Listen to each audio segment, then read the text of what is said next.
Selamat malam guys. Kali ini saya kasih judul tolong bantu viralkan. Viralkan kasus ini, sebarkan ke semua grup dan platform yang Anda punya supaya residivis yang bernama Wel Yosafat Huta Uruk yang berusia 25 tahun yang berasal dari kota Bandar Lampung supaya segera ketemu. Kronologis perkaranya seperti ini. Jadi si pelaku ini berkenalan dengan korban melalui media sosial. Setelah beberapa bulan mereka berkenalan dengan komunikasi yang intens mungkin, dan akhirnya si pelaku mengajak korban untuk bertemu secara tatap muka di suatu tempat makan. Nah, si korban izin dong sama orang tuanya mau pergi ketemu teman gitu kan. Nah, orang tua aja mengizinkan saat itu. Nah, itu terjadi di tanggal 4 Oktober tahun 2025.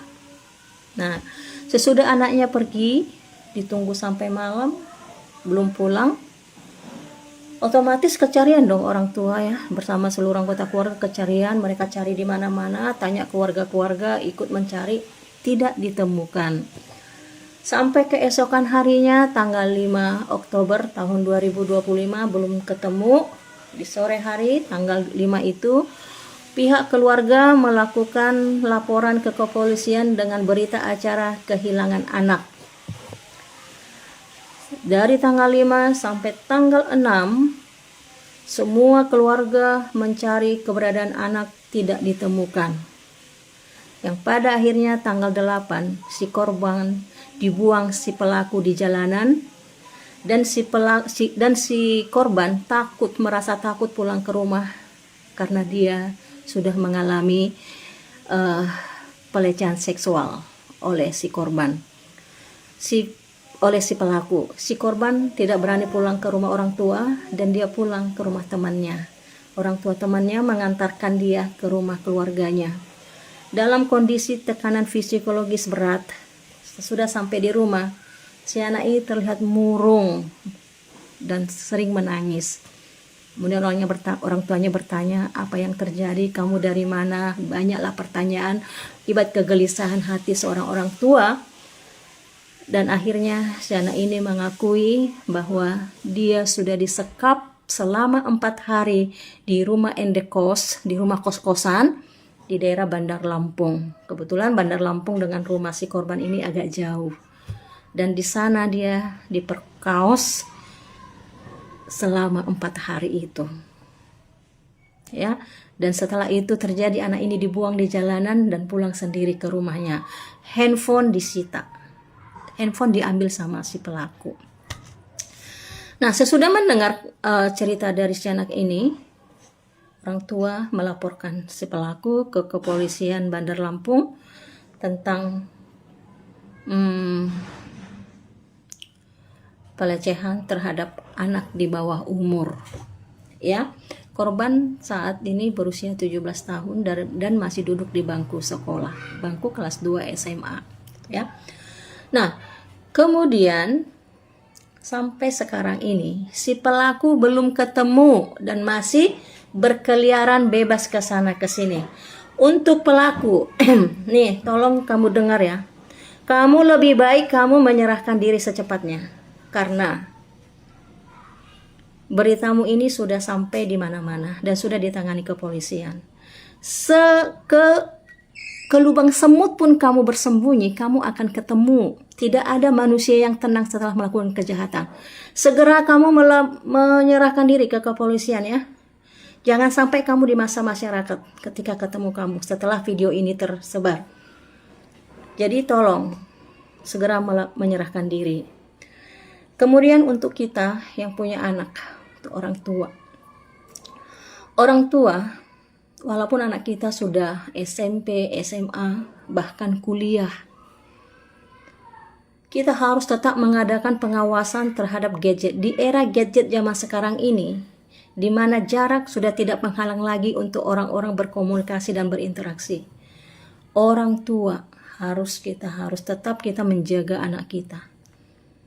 Ya, untuk anak-anak nih. Jangan kalian berpikir ketika orang tua kalian menasihati kalian, ketika orang tua kalian memberikan email kalian itu pembatasan orang tua, pengawasan orang tua, kalian komplain, kalian keberatan. Itu semua untuk kebaikan kalian.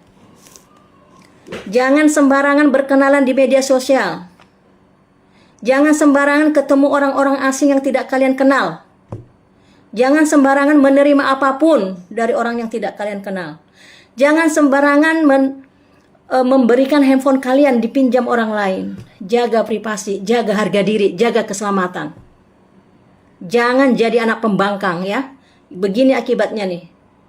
Kalau kalian merasa kalian lebih hebat dan lebih pintar daripada orang tua. Ya, ini untuk anak-anak semua ya. Dengarkan baik-baik. Jangan sampai kejadian seperti korban ini. Kalau sudah terjadi begini, gimana lagi? Kalau orang tua kalian bilang, jangan sembarangan berkomunikasi dengan orang lain. Itu artinya, orang tua kalian itu sudah di tahap khawatir. Ini pelajaran buat anak-anak ya, semua ya. Yang menanggung sakit, yang menanggung malu, yang menanggung semua penderitaan itu adalah orang tua. Kalau udah begini gimana? Ya kan? Kita orang tua harus selalu tegas memberikan batasan pada anak kita supaya jangan sembarangan ketemu dengan orang-orang di luar sana.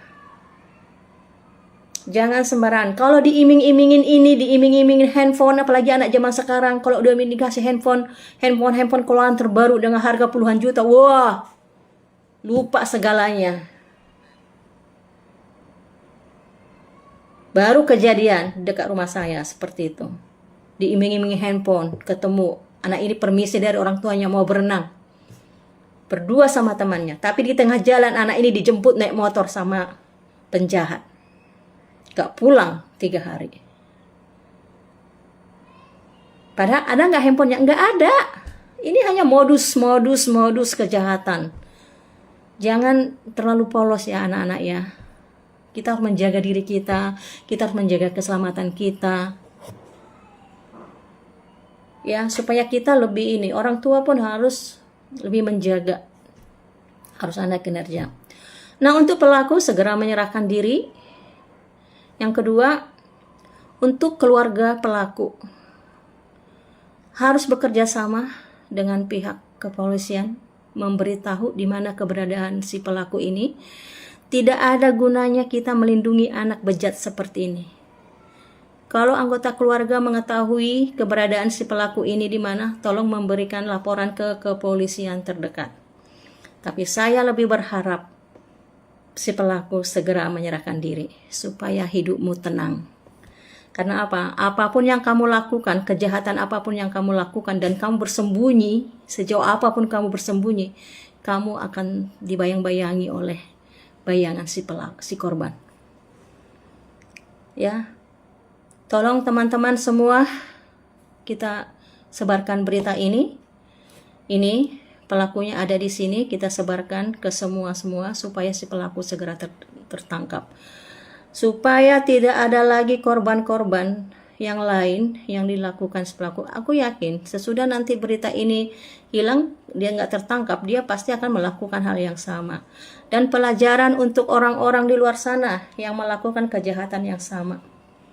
Banyak. Please stop mengganggu anak-anak. Ya. Untuk pelaku segera menyerahkan diri. Keluarga pelaku pun jangan mau melindungi anak seperti ini. Bekerja sama untuk hal yang baik. Sekali lagi saya infokan, saya mengajak semua teman-teman untuk menyebarkan video ini supaya ditahu dimanapun si pelaku berada, segera menyerahkan diri. Jika kalian menemukannya, tolong segera melaporkan keberadaan pelaku dimanapun berada. Boleh melalui video, kami sudah menemukan pelaku di sini gitu. Nanti pihak kepolisian bisa bekerja sama dengan kita semua. Ya, tolong disebarkan sekali lagi, sebarkan sebanyak-banyaknya supaya si pelaku segera tertangkap dan si korban bisa lebih tenang. Kondisi si korban sekarang mengalami tekanan psikologis berat.